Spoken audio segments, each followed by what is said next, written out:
The afterglow of this daily war. I need so much more than just holy water. The wind is roaring my heavy song. It's been way too long since I almost caught her. Baby, let me lay here a while until the day moves over.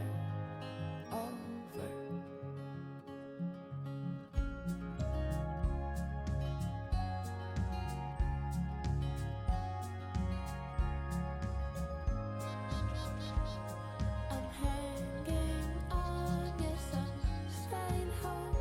I need so much ground just to keep from floating. My love is roaring that heavy song.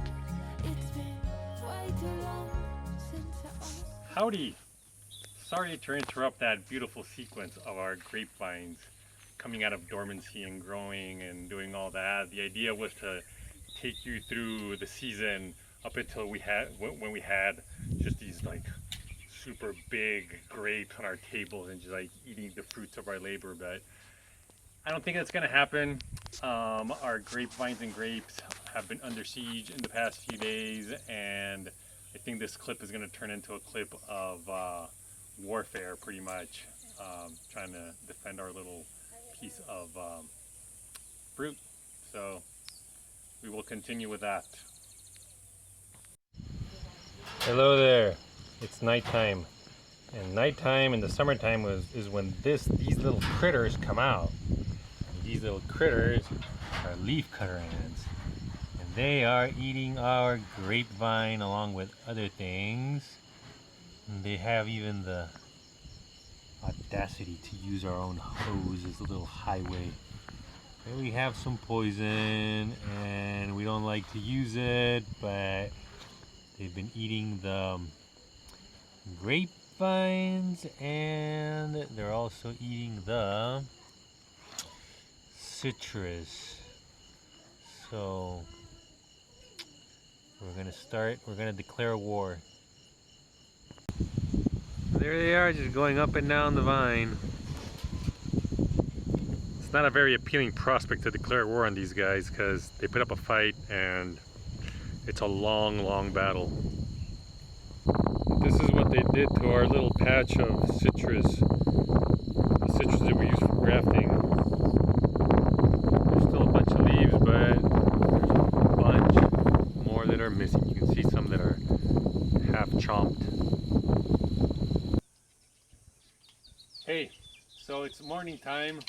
I put some poison in around the holes of the leafcutter ants, and this morning they are still out and about. And I just wanted to show you some of the damage. Well, first of all, you can see the orange pieces of old t-shirt that are hanging there.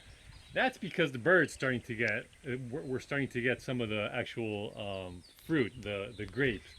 So we wrapped them in that, see if that helped a little bit. And you can even see here, these leaves that I'm holding on the shade cloth. This is some of what the leaf cutter ants just cut. They cut the whole leaf. Sometimes they don't use it, sometimes they go back for it.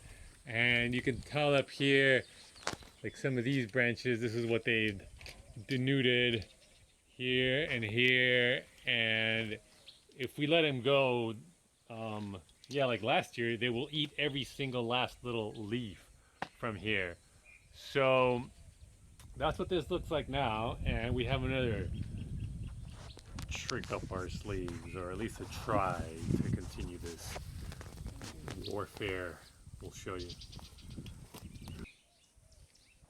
This right here is the next phase of the remedy. So when I first got here, we tried all the different natural ways of getting rid of this. They didn't work, and then we just bit the bullet and bought stuff from the hardware store. Those kind of work, but then they kind of, like year to year, they stop working, and new ones come out, and then they work for a little bit, and then they stop working. We still haven't found a permanent solution, and there very well might not be a permanent solution, and we probably don't want there to be a permanent solution. We just want to eat our grapes and our fruit. That's all we want. So we need to sacrifice some of these. So anyway, a long time ago, somebody told me, oh, if you pour boiling water over them, they'll die. And I tried that many years ago and they did die, but I wasn't gonna be pouring hot water on every single little leaf cutter ant. But I thought yesterday, what if I pour the hot boiling water in the hole and maybe some of the poison will go down with it and then we can stomp the hole shut. I don't know, we're just gonna try it. So we're just boiling water. This is just water that we're boiling on our little rocket stove thing here. I'm gonna close it because my fingers are burning. And we're just gonna get it to a rolling boil and then we're gonna pour it down 3 different holes and see what happens. So this is one of the holes and I'm just gonna pour the water in there. I mean, there's not much, oh, maybe this isn't the best thing to pour out of, but Are you burning?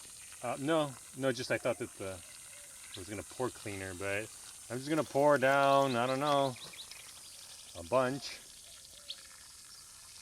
They're usually active in the nighttime, these leaf cutter ants. They're still out and about right now because it rained last night and it's kind of fresh.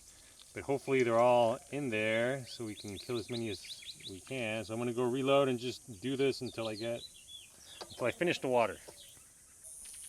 Good morning.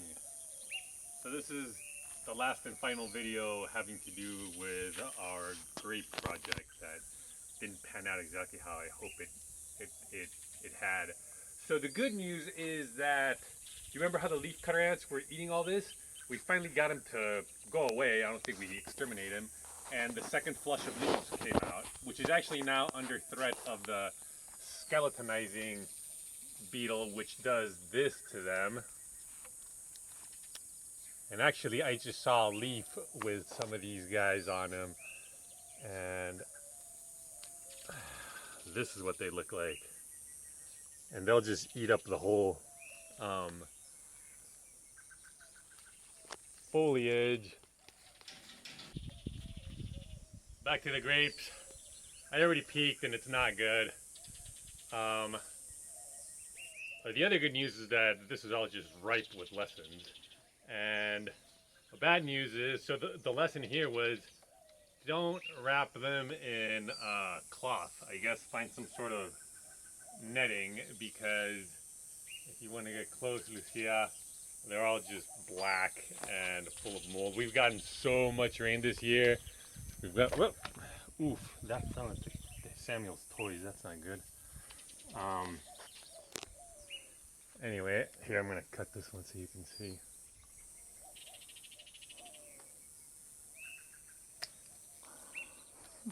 That's a grape harvest. Yummy, yummy table grapes. Better luck next year, schmucks, eh? I think we'll go buy some at the store.